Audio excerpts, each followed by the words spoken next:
And now, Deborah Kobylt live. Hey, everybody. Thanks so much for joining us today on Deborah Kobylt Live. One of my all-time favorite artists is joining us today, Ruben Rojas, artist, creator, designer. Ruben, thanks a lot for being here. Thank you for having me. I love it. And you've got some of your great stuff behind you. You know, for those of us who live in Los Angeles, I personally first became familiar with a lot of your work because you're a muralist. You paint on the sides of buildings, and the love one, that big giant one. There's one, human. There's that really famous one near my house where it said love. I think it was done on the side of a brick building, which I'm not even sure is there anymore. Wow, that's pretty stunning. I want to talk about how you got into this, because not too long ago, you were in the world of finance, right? I was a full-time financial advisor. I mean, like, I can't believe that. You know, not often do guys, you know, sitting there by day at their desk and they're, you know, pushing numbers and just say, you know what, no more. I'm going to do my artwork. That's pretty brave. Can you walk us through that whole journey, what you were doing? You know, I mean, there's a point in your life when you start realizing that what you're doing, at least in my case, wasn't making me happy. I was literally not happy. I was making money. I was successful. I was healthy. I was fit. I had everything I needed. But why did I feel miserable? Why didn't I want to get out of bed? Why didn't I want to go to the office? And why would I do everything to avoid the majority of what's happening in my life? And I just woke up one day. I knew I was depressed, and I don't throw that word around a lot. It's actually taken me a while to say that I was even depressed and admit that. And I started questioning it. I didn't know what to do. So a buddy of mine said, "Hey, come try out this, get some coffee with me. I'm going to share this thing that I was doing." And it was right place, right time. Because normally, I don't know if I would have done a leadership workshop or something that worked on emotional intelligence or diving deep inside of me to question all these feelings that I was having. And in the middle of that, that's when, by the end of the course, I was sketching on a piece of paper, and a buddy's like, "That's got to go on a wall." That became the first mural. That was in 2013. Wow. Tell me about who that friend was. Lewis Howes is the guy who said, "Hey, you need to come get some coffee with me." Some of you may know him from the School of Greatness. And then my buddy who saw my sketch in the class, his name was Evan Meyer. And together we started a nonprofit and a movement called Beautify Earth. What was that called? Say it again. Beautify Earth. Beautify Earth. So the three of you started that, you said? No. Evan and I started Beautify Earth. Lewis introduced me to this path that shot me down this path of becoming an artist. Yeah, I think Lewis is extraordinary. I follow him and I follow his work, and I just think that's so interesting that you were friends. You took his course, and it just sort of pivoted you to saying no more, and also maybe to realizing through time that in fact you were depressed. I think depression is really a tough one for people because very often we think that it's you're sitting in a corner like this, and not really, right? Very often it's just you're going about the motions in life, and you're not necessarily very happy. You're trying to figure out why. So it's interesting that you said it took a while for you to figure that out, right? And admit it, right? It's like, yeah. It's easy to say, well, am I living my purpose? Am I living my purpose? This is what I want to do. And I knew I couldn't see myself doing this for the rest of my life. But at the same time, what other choice did I have? That on top of feeling depressed is even more depressing because I'm like, oh, I can't go down. Wow, like I may end up divorced. I may end up with unhappy relationships with kids because I'm doing this to bring money home and bring a good life, but then I'm resenting it. Maybe I come home and I'm a giant a-hole because I'm wearing all of this, and you can only keep it in for so long. And these conversations kept moving and moving and moving, which opened me up to this path of doing the work to look in myself and be like, how do I get to where I want to go and where I want to be and who I want to be? Were you scared though? Because you said, you know, I'm not going to be good for my kid or my wife. I mean, were you scared to even make a change? Because that's a big one. A lot of people are scared to do it. Of course. I mean, it's super scary because in one end, you're like, I can feed myself. I got a roof over my head. Like, I can build a life here. On this hand, like, what does this look like? What is it? Where am I going? How am I going to feed myself, keep a roof over my head, and do all those things? So you've got this balancing act. You're trying to figure it out. And that wasn't even me knowing what I was going to do yet. And then I painted that first mural, and I painted another one and another one. And I knew that started fulfilling something in me, and something was coming out of me just unconsciously. It was just coming out. It needed to come out. But I still had the question, what feeds me? What doesn't? I can't just leave this cold turkey because I don't know what this looks like. And then finally, I was still self-employed, so I'm used to making my own money and having my own check and being my boss. But you have a formula. Do the calls, set the meetings, take the meetings, show the plans, move forward, rinse and repeat. It's not like people are calling you, hey, we want a mural, we want a mural, we want a mural. Obviously, where murals are now from 7 years ago, completely different ballgame. It's more mainstream. It's really taking over, and it's become a really good part of fabric and culture of cities around the world, not just here, but everywhere. And I started figuring out that I can do this. I can make money at that. And it really came to me remembering that I've been self-employed my entire life. If I've been able to do it in real estate, personal training, and financial advising, why couldn't I do it as an artist? So one day I finally just didn't go to the office anymore. I was out. The theme of your artwork is love. Live through love is not how we've condensed it. But it's really simple, and there's a reason why. It's this. We're not talking about Hallmark love and rom-coms and things like that. And, you know, it's great watching McConaughey in a rom-com. But that's not what we're talking about here. We're talking about we turn on the TV and we see fear. It's being shoved down our throats, right? Coronavirus in the last year, the racism, the everything. It's always murder, fear, Afghan, whatever you name it. 0.1% of the news is maybe we rescued a puppy. Awesome. Feel good for a second. Back to the next murder or school shooting. Then that's all we're shown. Or we're shown, buy this and it'll make you happy. Get an implant and now you'll be sexier and more beautiful. Go freeze the fat. All these things about trying to paste and band-aid us. I'm like, why don't we start looking at the world not through the lens of fear? And trust me, fear is a good thing that we need to look at and use. But start looking at it through the lens of love. Instead of reacting to things, be proactive. Look at a solution. Instead of feeling unworthy, choose to be worthy. Choose to be enough. Choose to be beautiful in who you are and how you show up, and then push that forward. It takes work. It's not easy to live through love. It's a way of life and a lifestyle, but you've got to choose it. And if you choose it every day and practice, just like working out, bicep gets bigger, that love lens gets a little bit bigger. It gets a little bit easier to not get triggered. It gets a little bit easier to be more compassionate and empathetic and optimistic. Where do you get the discipline from, though? As you said, you know, you have to get up, make the calls, do the hustle. Where'd you get it from? Because that's not easy either. I've been an athlete my whole life, so I think a lot of it comes from playing multiple sports. Right. And part of being really good at being an athlete is your physical fitness. You train harder, you practice better, you're better, you show up better. So it starts making sense. If I work out, I'm going to be faster. If I'm faster, I'm going to be better at my sport. If I'm better at my sport, I'm going to get to the next level at my sport. So you start applying that to everything. And I know we're not all wired that way, but there's still a part of healthy competition and healthy discipline and guidelines and things like that. I mean, a lot of Navy SEALs talk about, you got to get up at 4 a.m. for this reason. They've got their discipline through military and training. I think it really came through sport. You know, you were talking about the news and how, and I've been in the news business all my life.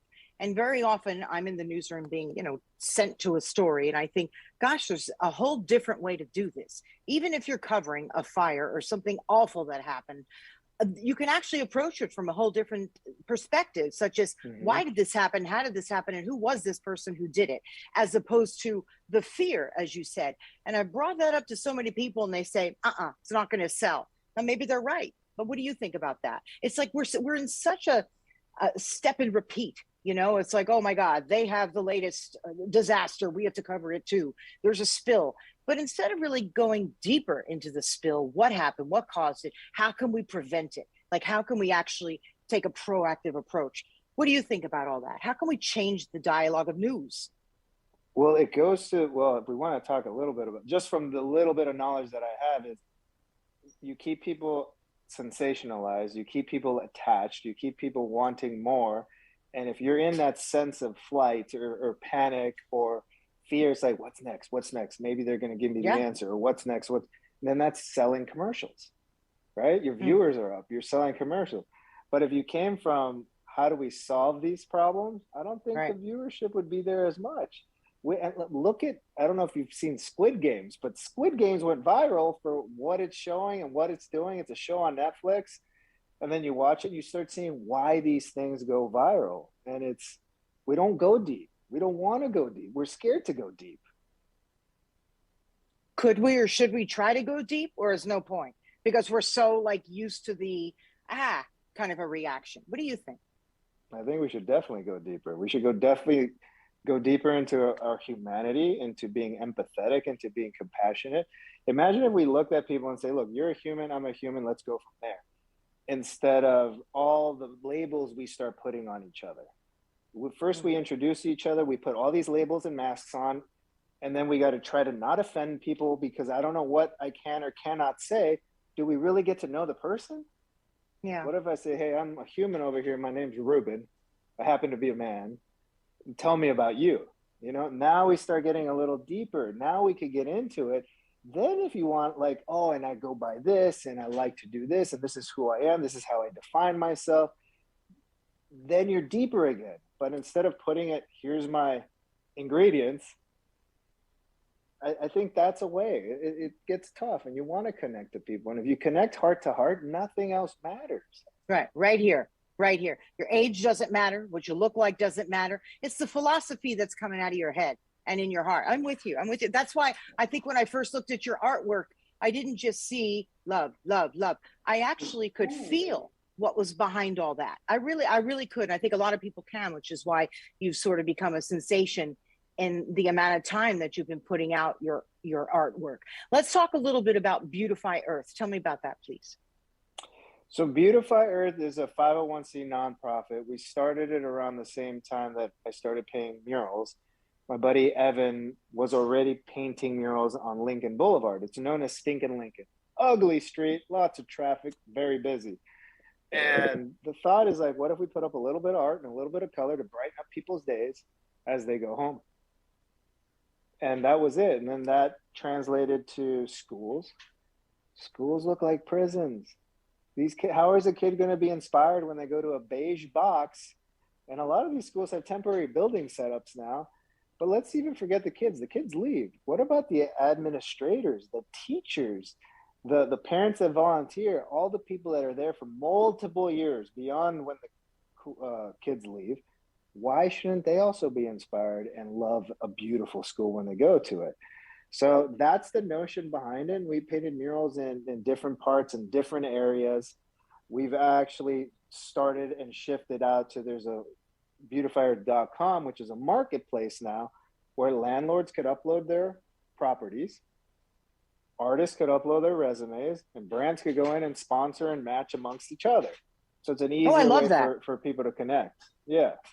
I absolutely love this. I mean, look, for those of us who live in Los Angeles, George Floyd, sadly, inspired, however, so much incredible artwork and murals. And I remember, again, just to stay local a little bit, driving down Wilshire Boulevard in particular, right? Starting from the 405 headed toward the beach. They're the most stunning murals that were done on the plywood, right? Everybody was boarding up their businesses. And I kept stopping on the side of the road and taking a picture, and talking to the artists. And I often thought, gosh, somebody should have taken these down and done an installation with them, an art show, and maybe giving back to the artists, right? And it was in my head at the time. And I thought, well, somebody's going to do this. I don't know if it's going to be done. I don't know what happened to that artwork, but if you know, let me know, because I'm very inspired by what comes out of these artists, because I grew up in New York, right? And there was lots of, they called it graffiti on the subways, but I didn't look at it as graffiti. I thought it was really cool. I knew that it was something going on, that it was artwork primarily, right? And the bridges and overpasses. It's been a long time coming, right? Until we suddenly realize it. This is art. This is art from the heart, right? Yeah, and like the premise of graffiti was also these artists putting their names and saying, "Hey, I'm here. I'm a human. I'm alive. Here's my name, and I'm gonna put my name everywhere and see how far it goes." Really if cool. You look at it. What was our first language? We wrote on caves, right? We drew on caves. So it's just going back to who we are as humans. Right. So it is very interesting. Yeah, as opposed to being told you got to go get a piece of canvas and you got to buy the paints. And yeah, you're right. You're absolutely right. We're going back to who we are designed to be naturally. Ruben, tell me a little bit about you growing up, your parents, where you grew up. I think that you were always doing art, right? Even as a kid. So I've always been an artist, but no one tells you go become an artist. At least in my era and generation of growing up. Nowadays with social media, I mean, you can go do anything, and you never know. You could pop and you're a TikTok sensation. But I come from Colombian parents. They both immigrated here at different times. My mom came at 7. My dad came at 21. They just happened to both be Colombian and met here. I grew up in the San Fernando Valley. Went to school in the Valley. Got my exercise science degree at CSUN. Now I live in Santa Monica. So I've been in LA my entire life. I don't see myself living anywhere else. And I say if I were to move, it'd probably be just to leave the country and live in another country. Spain's high on that list. I just got back from there. Beautiful country, beautiful people. But LA is home. Everything about LA. I just remember how it's evolved growing up. We're having the Olympics come back. That's super exciting. I was 3.5 when the Olympics came last time. I don't remember anything. But I got to experience some of how I ran track when I was really young. We ran in Birmingham, and they have they had a really nice track because that's where the Olympic athletes trained. I learned that after the fact. So who knows what's going to happen to this city when the Olympics come, infrastructure-wise, cleanup-wise, art-wise. I mean, I have my hopes high. I really want to do something. I'd love to design the Olympic uniforms, but put up a sculpture or something. But I know that's going to be really good for the city. And I'm excited for it. I think they're listening. And if not, I'm going to make sure that they listen and they hear this. I think that's extraordinary, Ruben. That's an attainable goal for you and for some other artists. I really do believe that. You got some merchandising, I think, behind you. How can people check out your artwork, whether it's originals or prints? And I believe now you're also getting into the world of merchandising, right? Yeah, we got clothing, we got coffee tumblers. So the thought is I start painting these murals mostly in LA because I'm from here, but I have painted in other cities wherever the world and wind takes me. But not everyone can see them. And just seeing a photo on Instagram is nice, but it's not the same thing as experiencing them. So like, let's start painting canvases. But then that takes time, cost, labor. Not everyone could own an original. Let's go to prints. And again, prints, maybe that's not someone's thing either. So t-shirts and hoodies became something because it's really easy to pop on a hoodie. We wear them all the time, or pop on a shirt, and we're all walking billboards of the brands we support, of the things we support, of the messages that we want to exude. And although the brand is Ruben, but I mean, it's a love logo, and you're walking around with love. It's hopefully you're not offending anyone with this shirt, but what you're seeing and saying is like, if we come from love, someone sees that person now sees it, you create this giant ripple effect. Imagine 1 million of these out in the world, and people, let's say on average, walk by 30 people. That's 30 million people seeing love. That can shift the world. That can shift perspective, and continuing to do that. So it just made it another opportunity to continue to share the message, to share the artwork, to get more people involved. Because to me, it's about building the community. It's a lifestyle, building the Live Through Love movement. I say I'd love to have this logo as big as the Nike swoosh, and Live Through Love as known as Just Do It. And that's a cool way to compare it to. I love Nike, and grown up with Nike my whole life and with sports and all that. So if we could create some kind of movement around that, it could be a really cool universal thing. And everything's under my name. It's at Ruben Rojas on Instagram, rubenrojas.com, Twitter. It's all under my name. So you can find everything on my website. I love sort of that marriage between sports and what you're doing, the Nike versus Live Through Love. I love that because there's a real direct link there.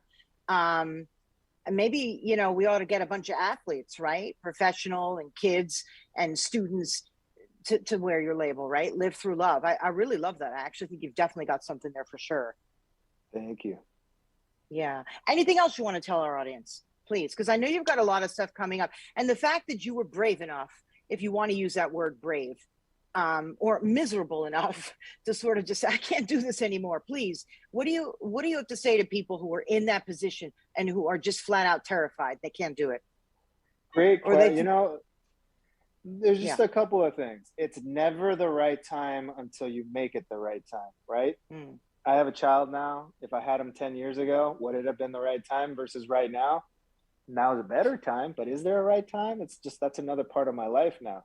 Today is someday. We love to say one day, tomorrow is someday, the next day, next year. Today is that day. Make today someday. And life is now. Like, you've just got to do it. Yes, it's terrifying. But at the same time, make sure you've got your parachute on. You can't just go and up and quit and go do something without knowing that you have an opportunity to do something with it. Because then you'll end up just going right back to it. I'm going to guess that that's where your business background helped you a little bit, right? To say, well, I want to go out there, but I have to have a plan. And as you said, your athleticism, right? Because athletes, as we talked about this, I think earlier when we were on the phone, it's a real discipline when you're an athlete. So sort of a combination of the two, I think helped guide you in this direction as well, right? I would definitely agree with that. Yeah. You also do TED Talks, right?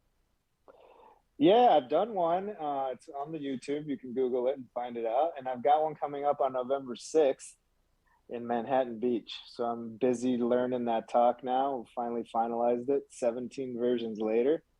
So that's coming up. It's exciting and terrifying all at once. Yeah, but that's a good thing, right? It keeps you going. I really appreciate it. Ruben Rojas for joining us. I mean, you're one of my favorites. I've fallen in love with your work a long time ago. I even started liking it and writing about it on social media a while back, and you were kind enough to write back. So thank you, not even knowing who I was. So when the opportunity presented itself to interview you, I was excited because I like the fact that you followed where your heart was. And I know I don't like the cliche of how that sounds, but that's a real thing. Like the day that you decide you just can't do something anymore, and it's almost a bigger risk not to do it. That's how I feel. That's why I really wanted to talk to you to inspire some other people. So thanks a whole lot for joining us. And hopefully we're going to be seeing you on your artwork up at the Olympics. I could feel that. And do you have a gallery that people can view, or is all of your work online? Everything's online or on my Instagram. I don't have a lot of my originals up there. I've actually been painting over the past couple of years to do another show. I think 2022 will be the year. This year was iffy if we were going to be in public or not public. Last year, obviously, what happened last year. But the last show was we had 2 shows in 2019 that were really, really fun. And my shows are a little bit different. It's not just art, come into the room and check it out on a white wall. I bring in my musician buddies. I mean, we put on a show. We have a good time. We drink, we eat, we listen to music, we look at art. And it's going to be bigger than ever because this year I'll probably do a fashion show, incorporate that to just get everything that's happening here on this side with Live Through Love. Thanks a lot, Ruben. Yeah, no, we're going to be checking it out, and I'll be writing about it too. And I look forward to meeting you in person very soon. So everybody check out his social media pages, and your website, I guess, is rubenrojas.com, right? Yeah, nailed it. Nailed it. Well, or it could have been Live Through Love, but livethroughlove.com forwards to rubenrojas.com. So I do have that as well. Right. There you go. So thanks again for joining us. Look him up, check out his stuff, and get back to me. I just want to know, I hope it inspires you all as much as it did for me. So thanks for joining us, everybody, on Deborah Kobylt Live. Yeah. You could find us on YouTube, on Facebook, on IGTV, and just about every audio platform you can find, whether it's Apple or Amazon, iHeart, you will find our show. So thanks for joining us on Deborah Kobylt Live with Ruben Rojas, and we'll see you all again next time. Bye-bye.